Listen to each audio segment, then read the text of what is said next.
जय श्री कृष्ण साथियों, कैसे हो आप सब। उम्मीद है आप सब खुश और मस्त होंगे। साथियों, हमारे YouTube channel time of mythology में आपका एक बार फिर दिल से स्वागत है। साथियों, रामायण काल में पक्षियों की महत्वपूर्ण भूमिका रही है। एक ओर जहां कौवे के आकार के काक भुसुंडी की चर्चा मिलती है, तो दूसरी ओर देव पक्षी गरुड़ और अरुण का भी उल्लेख मिलता है। गरुड़ ने ही श्री राम को नागपाश से मुक्त कराया था। इसके बाद संपाति और जटायु का भी विशेष उल्लेख मिलता है। जटायु को श्री राम की राह में शहीद होने वाला पहला सैनिक माना जाता है। वहीं लोमस ऋषि के शाप के चलते काक भुसुंडी कौवा बन गए थे।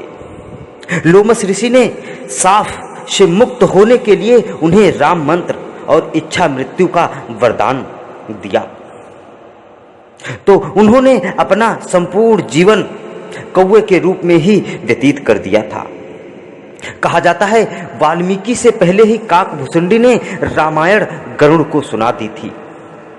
इससे पूर्व हनुमान जी ने संपूर्ण रामायण पाठ लिखकर समुद्र में फेंक दिया था।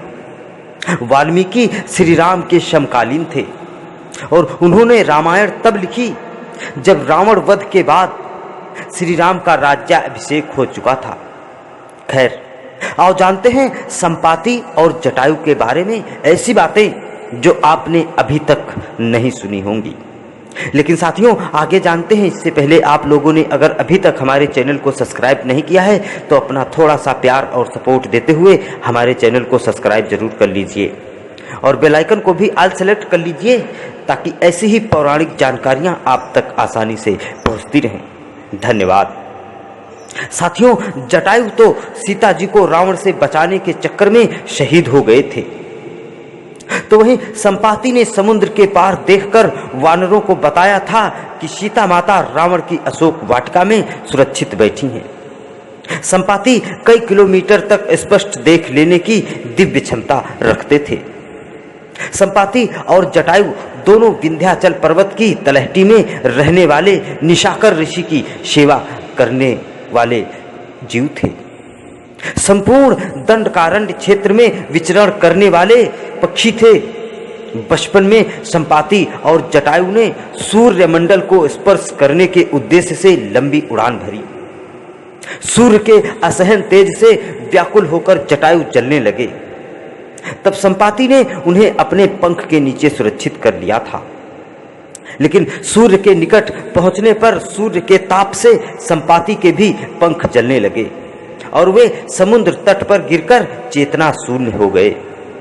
तब चंद्रमा नामक मुनि ने आकर उन पर दया करके उनका उपचार किया और त्रेता युग में श्री राम सीता जी की खोज करने वाले वानरों के दर्शन से पुनः उनके पंख सही होने का आशीर्वाद दिया। वहीं जामवंत, अंगद, हनुमान आदि जब माता सीता को ढूंढने जा रहे थे, तब मार्ग में उन्हें बिना पंख का एक विशालकाय पक्षी संपाति नजर आया जो उन्हें खाना चाहता था। लेकिन जामवंत ने उस पक्षी को राम व्यथा सुनाई और अंगद आदि ने उनके भाई जटायु की मृत्यु का समाचार दिया। यह समाचार सुनकर संपाति बहुत दुखी हो गए। संपाति ने उन्हें बताया कि हाँ, मैंने भी रावण को माता सीता को ले जाते हुए देखा। दरअसल जटायु के बाद रास्ते में संपाति के पुत्र सुपार्श्व ने सीता को ले जा रहे रावण को रोका था और उसने युद्ध के लिए तैयार भी हो गए थे, किंतु रावण उनके सामने गिड़गिड़ाने लगा और इस तरह वहां से बचकर निकल आया। संपाति के पंख जल जाने के कारण वह उड़ने में असमर्थ था, इसीलिए सुपार्श्व उनके लिए भोजन जुटाया करते थे। एक शाम सुपार्श्व बिना भोजन लिए अपने पिता के पास पहुंचे तो भूखे संपाति ने मांस ना लाने का कारण पूछा, तो सुपार्श्व ने बताया कि कोई काला सा राक्षस सुंदर सी स्त्री को हरण किए हुए लिए जा रहा था। वह स्त्री हे राम, हे लक्ष्मण कहकर विलाप कर रही थी। वह देखने में मैं इतना उलझ गया कि मांस लाने का ख्याल ही नहीं रहा। अर्थात संपाति ने तब अंगद को रावण द्वारा सीता हरण की पुष्टि की थी। संपाति रावण से इसीलिए नहीं लड़ सका क्योंकि सूर्य के ताप के कारण उसके पंख जल गए थे और वह कमजोर भी हो गया था। संपाति ने दिव्य वानरों जैसे अंगद, हनुमान, जामवंत आदि के दर्शन करके खुद में चेतना शक्ति का अनुभव किया और अंततः उन्होंने अंगद के निवेदन पर अपनी दूरदृष्टि से देखकर बताया कि सीता माता अशोक वाटिका में सुरक्षित बैठी हैं। संपाति ने ही वानरों को लंकापुरी जाने के लिए प्रेरित और उत्साहित किया था।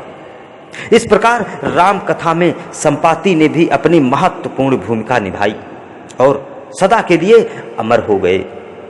उल्लेखनीय है कि रामायण में संपाति और जटायु को किसी पक्षी की तरह चित्रित नहीं किया गया है, लेकिन रामचरितमानस में यह भिन्न है।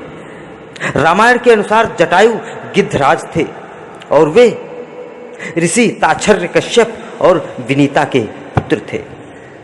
तो साथियों, जटायु और संपाति के विषय में यह रोचक जानकारी उम्मीद है आपको जरूर पसंद आई होगी।